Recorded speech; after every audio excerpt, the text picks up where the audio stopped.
This podcast is brought to you by Rebel News. That's right. So if you want to support us, why not do it in a win-win fashion by shopping for yourself? One of my favorite things to do.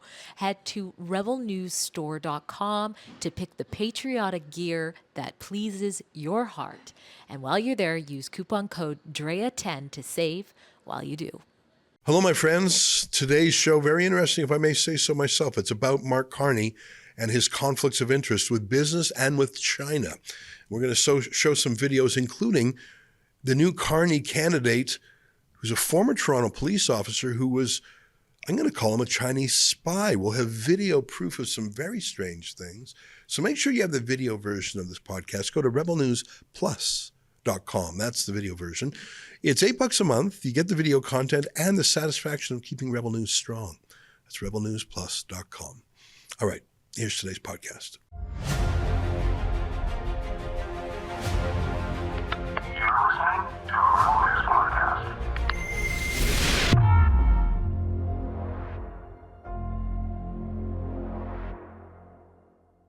Tonight, Mark Carney chooses another Chinese spy as a candidate to replace the last Chinese spy. Does anyone care, though?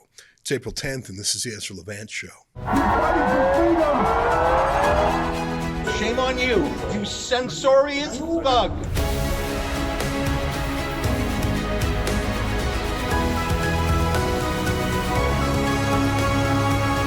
Well, hi, everybody. I was at a Brampton rally yesterday featuring Pierre Poilievre and his Brampton area candidates. It's very interesting. I'm glad I went there, but I'll be honest with you, I was a little bit worried. I went more than 2 hours early because I had seen Sheila Gunn-Reid's report from Edmonton a couple days ago, where more than 10,000 people came. Lineup started 3 hours in advance. It was kilometers long. So I set out for Brampton, which isn't that long a drive from Toronto.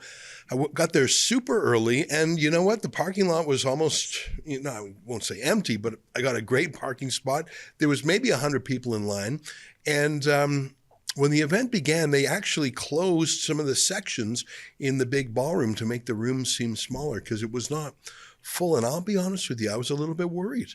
Brampton is its own city, but it's half an hour away from Toronto. It's really in the dense greater Toronto area, of which there are, 7 million residents these days. I won't lie, I'm a little bit worried about the turnout, and I see the new David Coletto poll showing that the Conservatives have lost 3 points and the Liberals have gained 3 points. So instead of it being tied at 39-39, it's now Liberals at 42, Conservatives at 36.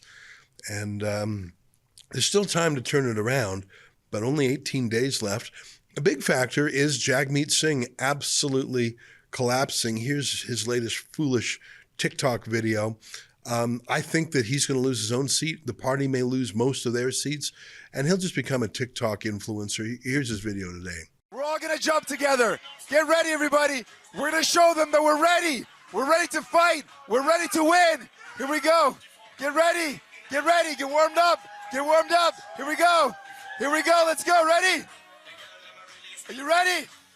Are you ready? Are you ready? Here we go. 1, 2, 3.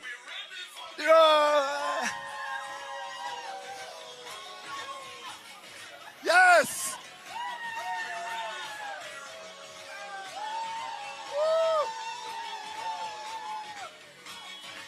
Yes, thank you so much. The floor is actually shaking. Yeah, an unserious man in serious times. I think one of the ways that the Conservatives could boost their fortunes is to focus on Mark Carney, the person. I think Carney has effectively neutralized the carbon tax issue.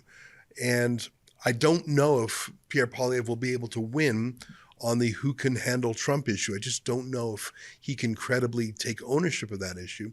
But I think Mark Carney himself can be much more of an issue as opposed to issues. Who is Mark Carney? Could you honestly answer that question? He hasn't answered that question. Where did he pay his personal taxes? Where does he declare his residence as being? Does he have a Canadian healthcare card, or does he still use the British NHS? I say again, he told the U.S. Congress just last year that he's a resident of the UK. How long has he even been here? Some of his answers suggest he hasn't even really been following politics in Canada until just a few weeks ago. One of the things that's most interesting to me is his Chinese connections. He's deeply conflicted. He's a businessman who has met with Xi Jinping and has praised China publicly. That's a political statement more than a business statement. And what's so weird is he will not disclose his financial holdings and he will not sell his financial holdings. I don't need to know how Mark Carney made his money to date if he sells all his stuff. But why won't he sell it? Isn't that weird? Is it some sort of insurance policy if he doesn't win? Is he just holding on to his assets to try and get richer? Like, isn't becoming prime minister the top job for him, or is he always looking for a better chance? Like when he left Canada's National Bank to go to run the Bank of England. Like, is he still looking around for a better deal? Why would you still hold on to your stocks and your other holdings once you're PM? Don't you see that would horrendously conflict everything you're doing, including this? Here's an example. A couple days ago, Mark Carney announced that the Canadian government was going to get into the housing businesses and to actually build houses. That's an astonishingly bad idea. He announced just $25 billion. Sure, $25 billion, throw another $25 billion on the fire. But it doesn't take long to Google and see that the company, which he ran until a few weeks ago, Brookfield, which is like a mini BlackRock if you're trying to think about it. It's got about $900 billion in assets under management. They invested $5 billion into a modular homes company. Here's their press release from 3.5 years ago. They today announced an agreement to acquire Modulaire Group for approximately $5 billion. What's the Modulaire Group? Well, their website shows they build little modular homes, tiny homes, like I saw in Lahaina, Maui, like prefab tiny homes. That is Mark Carney's plan for housing in Canada. I don't know if it'll look like the FEMA camps that we saw in Lahaina or if it'll look like the dilapidated government housing on Indian reserves. But I am aware of no place in the world where government housing is of quality or of affordability. Like, what are we doing allowing government-run housing? That's an insane socialist idea. But at his core, that's what Mark Carney is. Anyhow, I say that to you because it's relevant to our interview in a few minutes with Sam Cooper, the investigative reporter who digs into Chinese connections. And that's actually the feature of today's show. I talked to Sam for about half an hour, and I hope you enjoy it. By the way, a little programming note. I will be doing the show tomorrow from the United Kingdom. I'm hopping on a plane tonight, flying overnight, and I'm landing in London to cover Tommy Robinson's appeal of his sentence for contempt of court. As you know, he's in prison for 18 months. He'll serve 9 of those months, and he's serving it in solitary confinement. We already had a judicial review over the way he's being held. Unfortunately, he lost that. Tomorrow is an appeal of the sentence itself. There's going to be one or two other things we do continue to cover outside of Canada, even during the Canadian election. Obviously, being on the ground in Canada is by far our most important priority. But there are still some things like Tommy Robinson that I know are important to our viewers, and there may be one or two other things. But as you can see every day, our people are on the ground. My friend David Menzies, right as we speak, is at a Carney event in Hamilton. And I think our billboard truck is there too. So that'll be fun to see how that goes. The For Canada third-party campaign group is going absolutely full tilt. I'll have a report for you next week on how many millions of views those ads have had online, in person, and on the radio. So that's my report for today.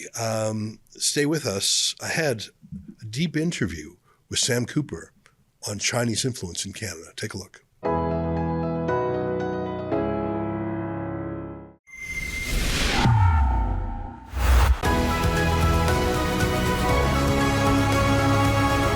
Criticize the mainstream media in Canada for turning a blind eye or even covering up actively Chinese Communist Party interference in our democracy. I note their total lack of curiosity, for example, in possible Chinese involvement in the online vote that selected Mark Carney to be prime minister. An astonishing thing I mentioned twice in the last few days was the almost uniform or unanimous phraseology by the regime media when it was revealed that the Chinese Communist Party was using the Chinese social media app WeChat to push Mark Carney, is that all the media said, no, China was targeting Mark Carney, implying that they were against him, when in fact the exact opposite was true. The fact that so many media outlets use that same word, targeting, was so astonishing to me. But I have to give credit where it's due. There are some journalists out there who do an excellent job, and even sometimes I would say a lonely job, revealing this foreign interference in our country. I often make fun of the Globe and Mail because they are the granddaddy of regime media. They're owned by Canada's richest oligarch, David Thompson. I mean, the fact that they even take government subsidies boggles my mind, but all that feels forgiven when I see stories like theirs today. Liberal candidate Peter Yuen chosen to replace Paul Chang, linked to pro-Beijing groups and events. And it's a very in-depth report on the man who succeeded Paul Chang. You'll remember Paul Chang. He made these comments to the Chinese media about having someone literally kidnap a conservative pro-democracy Chinese Canadian and take them to the Chinese consulate for $1 million bounty. Remember this clip? The other person that's running, most probably is, the Chinese community knows, Zhou Te, Zhang Jing. Right? He's looking for the nomination. The Chinese media knows him. He was in the media business in Hong Kong, and here in Canada, he's a radio host, or I don't know, for Singtel Media or Fairchild, he was a media person. So that's all he did all his life. But also right now, he is wanted by the Chinese government, and there's a $1 million reward on his head. So they want, if you guys want to pick him up and take him to the Chinese consulate, you make him $1 million. I'm just joking, but there is a arrest warrant out for him from the government of China, and there is a reward for him. But apart from that, I can't say more than that. Well, after white knighting for Paul Chang for almost a week, Chang quit. Mark Carney said almost nothing, and handpicked the replacement, Peter Yuen, who is deeply involved in pro-China activity in Canada. He's a former policeman like Paul Chang was, but here he is wearing a Canadian police uniform, singing a Communist Party song in Chinese in his full police regalia. Take a look at this.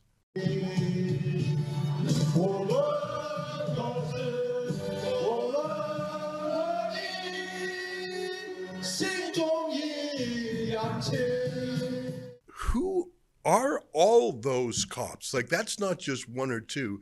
That's at least half a dozen police wearing Toronto or other Canadian police uniforms while singing a patriotic song to the Communist Party of China. You know, if you remember a year or two ago, we sent David Menzies out to try and get the facts about these Chinese police stations in Canada. You know, there's a few of these police stations that are not affiliated with the Canadian government.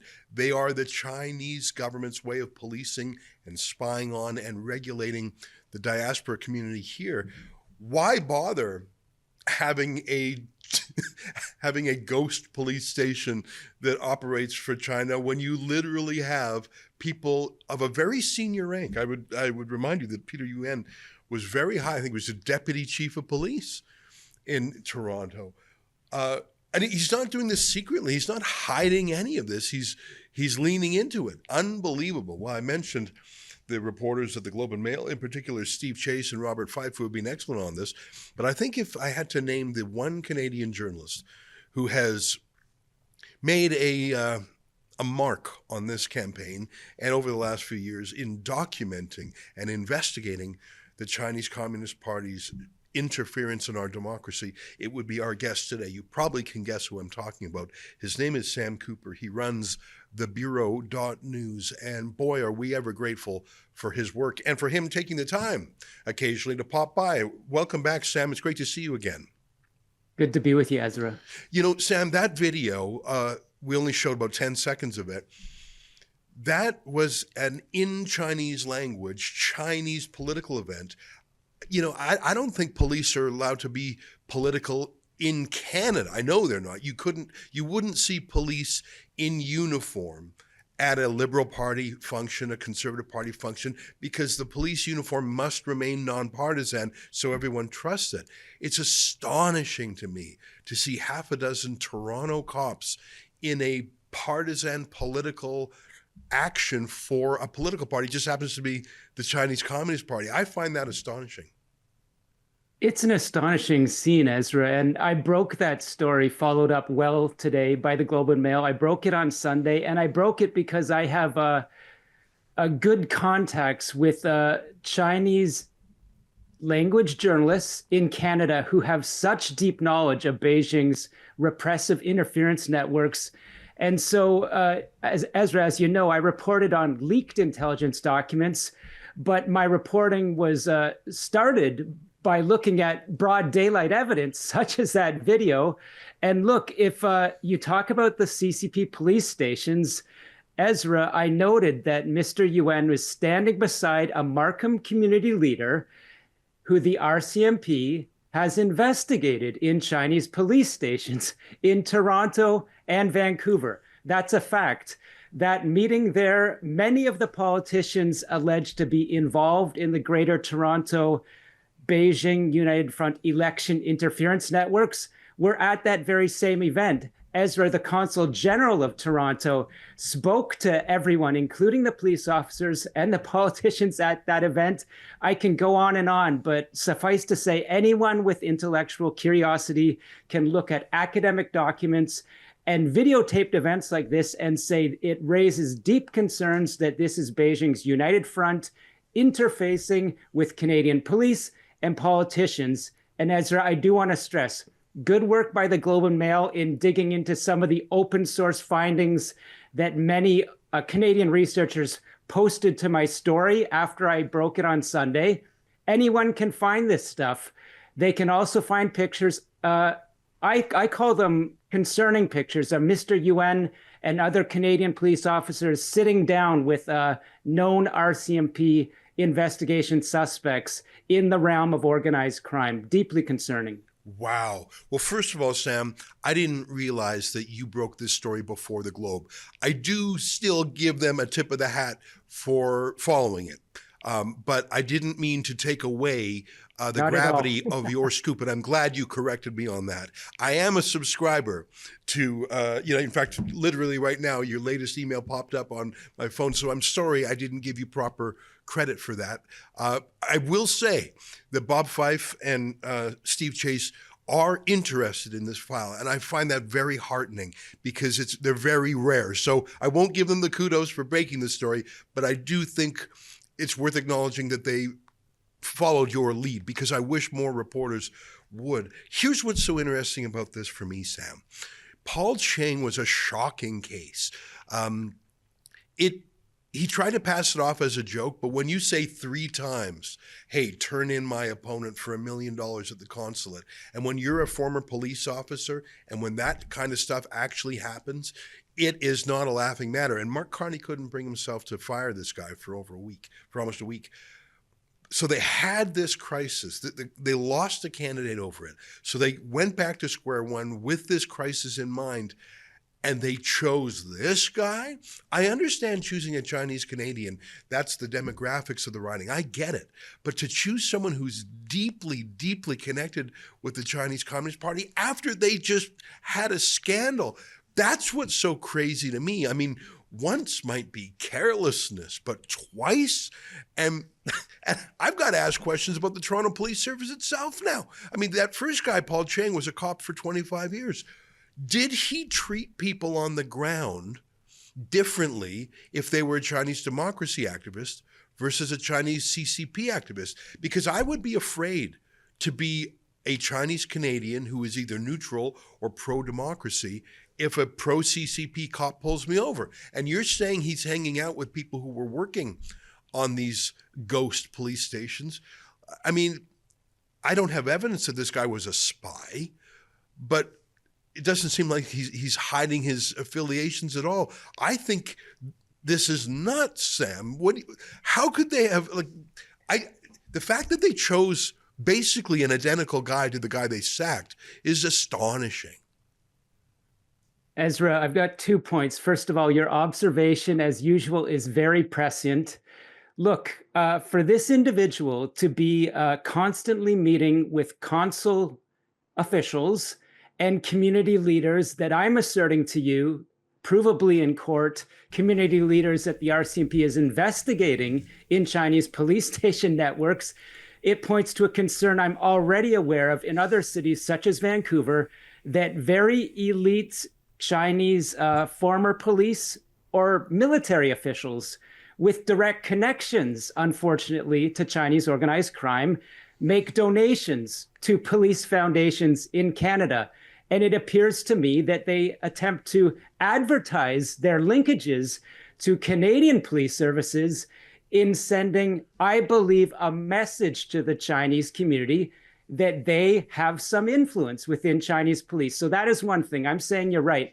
But let's wind it back. In my story, Broken Sunday, on Mr. UN, there's an even more, I would say, mind-blowing connection. Mr. UN joined the board of a Markham-based Chinese international school called NOIC. He joined it within the past few years. And Ezra, this is the very same school that came up in Hogue Commission testimony, in which Chinese visa-holding students were allegedly bussed into a riding to support a certain candidate under threat, allegedly from the consul general. Oh my! So let's look at that in the picture of this individual standing at a gala beside a community leader, where they were, received the oratory of the consul general, the very same consul general unit that's alleged to be involved in threats to students. Wow. Look at that triangulation, Ezra. Wow. I could go on and on. It's mind-blowing. It's very interesting, because if that were in another political setting, I think it would be stopped. I think there would be discipline. But the fact that the political party happens to be foreign, that's just incredible. I think, again, my biggest concern with what Paul Chang, the candidate who was fired a week ago, is that it's not so much that people would actually kidnap the pro-democracy activists and turn them in. I mean, that was always a possibility. It was the message that was being sent. If you pop your head up and say anti-communist things, if you pop your head up and say freedom or democracy things, we're watching you, be afraid, as they say in French, pour encourager les autres, to set an example. Don't you talk democracy talk, or will make public threats about it. To me, it was less the risk that the kidnapping would happen, and more the fact that a man of authority who was a cop for 25 years, who's in the bosom of the Liberal Party of Canada, is saying, if any of you have big ideas about talking about democracy, just to let you know, that's off. And hey, I want to show you something literally in my ear as we were talking, Sam. Our producer Efron says that Mark Carney just made a response to the latest investigation that you published on Sunday, and that the Globe and Mail followed up with. So here, let's take a look at Mark Carney's response. I have not seen this yet. Let's watch it together, and then I'd love your reaction. Mark Carney on your scoop. Let's take a look. My colleagues have a story today about a Liberal candidate's relations with China-friendly groups, and a meeting that you also held with a pro-Beijing group. So my question is, why did you meet with this pro-Beijing group, Jiangsu Commerce Council of Canada? And is the party okay with the fact that Liberal candidate Peter Yan has been so close with the Chinese consulate and China-friendly groups, given the public inquiry into foreign interference says that this is a tactic China uses to exert influence? Okay, well, I'm sorry, but you can't believe everything you read in the Globe and Mail. So in your question, and I guess in the article in question, you said I had a meeting with whatever your term was, Beijing group. I've never heard of this group, okay? Never heard of this group. Certainly didn't have a set-up meeting with this group. Full stop. So check your sources before you write things like that, okay? Or your colleagues do. I'm a politician. I go to events where there are hundreds and thousands over the course of a day of different people there. That is not a meeting. If somebody happens to be in the room and takes a picture with me, that's not a meeting, okay? First point. Secondly, with respect to Mr. Yun, this is a person who has served his community for decades. the person who's deputy commissioner of the police. Okay, a person in discharge of those responsibilities meets with a variety of community groups in the community because that's his job. That's his responsibility. We're proud to have him as a candidate, and I honor his service, including on today. Wow, there's a lot in there. Sam, you take a first crack at it because there's something I want to point out that might be a little different than your angle. You go ahead. What do you think of that? Sure, I'm happy to, Ezra. As no journalist in Canada knows more about the entity, Jiangsu Commerce, many of I call them open source research colleagues, have posted pictures over the past years, building upon my reports for Global News. That entity in Markham is an entity of business leaders in the Markham community. And so it has, for legal reasons, I'll just say a number of individuals investigated by CSIS at the highest levels in their Toronto election interference story. The group includes an individual that travels to China and meets with the United Front Work Department at a high level.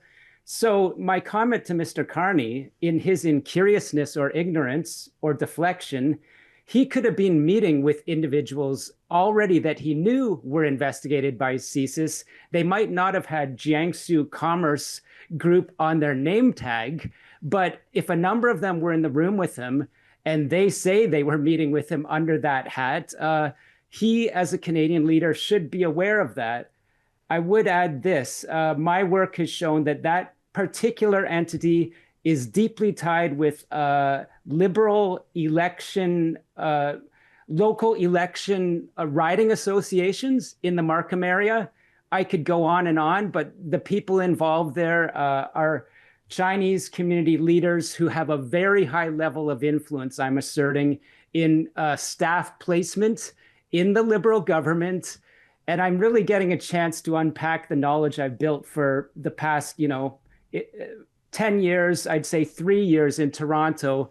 But I do think that in Mr. Carney's dismissive remarks to the Globe and Mail reporter, it shows a level of arrogance and incuriousness that is not becoming of a Canadian leader. And Ezra, if I had 2 hours to speak to you today, I could point to a lot of Liberal candidates in Vancouver and Toronto that have so many levels of meetings with these individuals in Chinese community associations that the RCMP and CSIS repeatedly have told Mr. Carney's predecessor, Justin Trudeau, and his party are there to surround and influence Canadian politicians. So if Mr. Carney doesn't know this, I think he does know this. Yeah, I think he does know this. Boy, is that interesting. Last night, by the way, Sam, I went to a conservative political rally in Brampton. And obviously the demographics of Brampton are majority minority. So I spoke with a number of people from different backgrounds. And one of the conversations I had that was the most surprising, and frankly, it really changed some of my thinking, was I talked to someone who said he's an anti-Hamas Muslim. He's a proud Muslim, and he doesn't want people to think that conservatives are anti-Muslim, but he says that doesn't mean you have to be pro-Hamas. And he said he's been kicked out of a number of community Facebook groups when he criticized Hamas. And I just listened to this guy, and he's standing right in front of me, and I felt his pain and his loneliness, Sam, because he wants to be a Canadian who's Muslim and has, he's an immigrant here. He wants to be Canadian. He doesn't want the long arm of Iran or other foreign countries or, God forbid, terrorist groups manipulating the community. And I was very touched by what he said to me. And I can imagine it's even stronger in the Chinese community. You have people who've came here. I mean, the difference in personal freedom and choices and political freedom is so different. And yet the Chinese Communist Party has managed to follow them here. And when they see someone like Paul Yuen, they think, oh my God, China's followed me here. But then when they see Mark Carney, someone like you say, who should know better, basically say, there's nothing wrong here. And he used the same line he used with Paul Cheng. If you remember, he said, Paul Cheng has 25 years of policing. I respect that.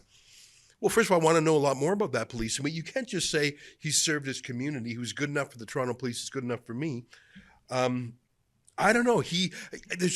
Sorry, go ahead, Sam. Looks like you want to make a point. Then I'll make there's one more thing in my mind that really a light bulb went on when Mark Carney answered. But go ahead. I can see you have something to say. A light bulb went on for me too, because you're right. For a second time, Mr. Carney refers to the police background of his candidate. And Ezra, I'm sorry, if a Canadian police officer were sitting down with a Hell's Angel repeatedly, people would have a problem with it. But what has happened in Canada is because of some sort of parallel society where the Chinese Communist Party is able to secure deep influence, unfortunately, in our institutions and fear over our communities, people like Mr. Yuan and Mr. Chiang, whether through their duty or not, whether because they're in positions of diversity and inclusion and community outreach, it just happens that they end up sitting down, as my photo evidence will show, with individuals in groups called the Hanmen Society. This is a society that I won't ramble on. The US government has sanctioned a high-level individual at the highest levels of organized crime. And I believe that high-level Canadian police officers, whether Chinese Canadian or any other ethnic group, know that very unfortunately community leaders of the Hanmen and other groups are involved in organized crime. So Mr. Yuan, I'm happy to hear from him if he has any concerns of sitting down with those individuals, and if he would look at people from other backgrounds in Canada in policing roles, meeting with people in organized crime and ask them any questions. Yeah. By the way, if someone comes from an authoritarian regime like China, joining the police has a different meaning than we have here. Here in Canada, Dad, I want to grow up and be a policeman and stop bank robbers. There's a different. What does a policeman mean in Canada versus what does a policeman mean in communist China? In communist China, you're serving the authoritarian government. You're sort of at odds with the people. In Canada, at least it used to be, you grow up and you say the police is on my side. Call the police if you're in trouble. In many authoritarian regimes, the police are a source of terror. So for Mark Carney to say, oh, he's been a cop for 25 years, that says it all. But hey, let me tell you the one thing that immediately clicked on. It was the very first thing Mark Carney said. In fact, Efron, can you play the first 10 seconds of his answer? I want you to show his very first reaction. Before he talks about the substance, before he tries to defend Paul Yuan, what was the first thing Mark Carney says? Let's play the clip just for a few seconds. Well, I'm sorry, but you can't believe everything you read in the Globe and Mail. So in your question, and I guess in the article in question, you said I had a meeting with whatever your term was, Beijing group. I've never heard of this group, okay? Never heard of this group. Certainly didn't have a set-up meeting with this group. Full stop. So check your sources before you write things like that, okay? Or your colleagues do. Sam, when Mark Carney said, you can't believe everything you read in the Globe and Mail, that made me think back a few years to a bombshell by these same two reporters, Bob Fife and Stephen Chase. And again, I acknowledge that you broke this big scoop on Peter Yuan. But a few years ago, do you remember when this same liberal crew, Gerald Butts, that sort of team, faced a front page story by the Globe and Mail saying that Jody Wilson-Raybould had been pressured by Gerald Butts to let SNC-Lavalin off the hook for prosecution for corruption. And Chase and Fife did this huge report, meticulously documented, but they really didn't have a lot of people going on the record, especially Jody Wilson-Raybould herself. Here's a clip of Justin Trudeau's reaction to that blockbuster story that turned out to be 100% true, but Trudeau just brazened it out. He just said, I'm not going to blink first. Here's a flashback to Trudeau, same newspaper, same scoop kind of bombshell, same response. Take a look at Trudeau. Did you or anyone in your office pressure the former Attorney General to abandon the prosecution of SNC-Lavalin? The allegations in the Globe story this morning are false. Neither the current nor the previous Attorney General was ever directed by me or by anyone in my office to take a decision in this matter. I don't think, Sam, that that's a coincidence. Because remember, Gerald Butts that's where Mark Carney's spouse works, and Butts is now touring with Mark Carney. It's quite something. Gerald Butts, that guy's got 9 lives, and it would not surprise me one bit that phrase, "Don't trust everything you read," the story in the Globe and Mail is false. I don't think it's a coincidence that phrase was used. But here's what I predict, Sam. And again, we know that you are dogged and determined, but the Globe and Mail is so big. I would say it's the newspaper of record for Canada, even though I have an affection for the National Post. We have to admit the establishment newspaper is the Globe and Mail. It is the big old paper. And when you say don't believe everything you read in the Globe and Mail, I think that's going to prick Steve Chase and Bob Fife and the editor over there, David Wamsley. And I think Mark Carney made a mistake. Because I know you would never give up on this, but I think this is now going to turn into a bit of a showdown between the Globe and Mail and the Liberal Party. I think, like you say, so much of this information is open source. These guys weren't hiding it. You didn't have a secret, inside source. You just looked at what's all out there, what the rest of the media has ignored. And the Chinese media, who's been following it, I predict in the days ahead that you and the Globe and Mail, who have now had their pride challenged, will do more on this story. And I predict that more facts will come out. I don't know. That's a dangerous game to play when you're fibbing. And I think that Mark Carney is fibbing. I think he's more deeply connected with the Chinese influence than he lets on. I don't know. So maybe I'm getting too revved up just on a few words here. But boy, when he said, don't trust the Globe and Mail, really? Because the facts here, as you say, are in the public domain. It's not guesswork. Ezra, I agree totally. And the thoughts in my mind are, I've been reporting on various candidates who have provable United Front links. I'll give you an example. There's a candidate in Vancouver, a real estate agent who travels to China to sell higher priced properties to a foreign market. He's running against the NDP's Jenny Kwan. And look, my colleague Bob Mackin, who you know out in Vancouver, has posted evidence that this Liberal Party candidate speaks at banquets of the highest level United Front Work Department entities in Vancouver, the very same leaders that can be connected to that individual I'm saying is standing beside Peter Yuen during that patriotic anthem. Look, the connections are undeniable. They're in video, they're in state level documents. And so when the Globe and Mail follows some of my work or others, I'm heartened because Canadian reporters that wouldn't have the boldness to ask questions of Mark Carney will have to follow the grand old lady of Canadian news. And I'll keep doing my digging, and hopefully the Globe keeps on following me. Well, and Sam, I want to encourage our viewers to go to thebureau.news, N-E-W-S, thebureau.news. And by the way, you get emails from Stat, like literally, it was funny because obviously it was on a timer or something. When you sat down, I just got another email from thebureau.news, so I'm looking forward to reading it. I know that candidate you're talking about in BC, he's a white guy who speaks Chinese, and he goes to China to sell Vancouver property. Here's a little clip of him, and you can see because he's selling real estate in Vancouver to overseas buyers, they pay a large premium, and that's pushing the cost of living up, which is a bit of an issue in Vancouver and Toronto. Here's a quick clip. You mentioned Bob Mack, and I think this is from his Twitter feed. Take a look. By taking properties to China, are we getting our clients a higher price, therefore raising the price overall?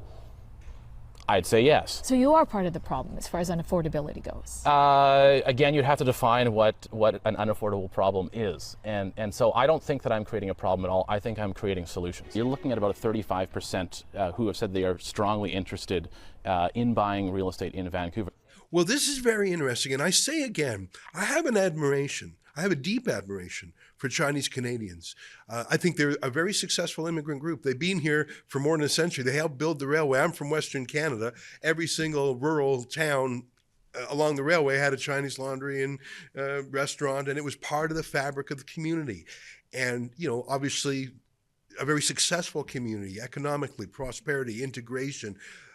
And I believe there's a battle on within that community between Canadian-oriented, freedom-oriented, democracy-oriented folks and newcomers versus they're sort of being colonized, if I can use that word, by the Chinese Communist Party. And they know to go for the places of power, like the police force. So whereas Mark Carney is thrilled that a CCP cop is his candidate. I see danger there. And I'm a white guy. I mean, I don't feel pressured by this Peter Yuen or Paul Chang, but if I was a Chinese Canadian, I would be. Last word to you, Sam. Do you think this will grow as an issue? Because Carney's answers don't satisfy me, but do you think they'll satisfy most people? I, like you, am heartened, and I respect the force that a Globe and Mail editorial or front page story has. I need to be honest, I can break these stories, but if the Globe and Mail does similar work, then some of the, I could call them a little bit more liberal friendly media in Ottawa will have to ask those questions. So Ezra, again, I have more stories that I'm working on. I have more powerful scoops coming up because it's so important. Look, Mark Carney, as you started, your monologue with, intelligence from Canada says China is supporting him. Everything flows from that, and I'll have more stories on that. Yeah, that's great. I want to make one last call. Folks, we talk about citizen journalists. We're fairly political at Rebel News, no doubt about it. We don't hide it. Sam is a deep subject matter expert, but can you see how important it is? Do you see sort of the conveyor belt of the news? It starts at Sam's shop.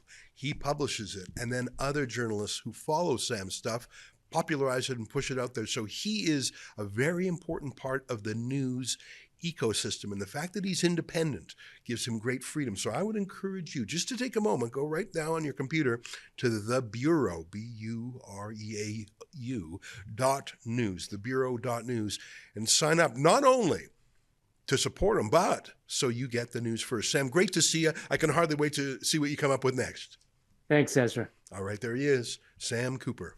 Stay with us. Your letters to me next.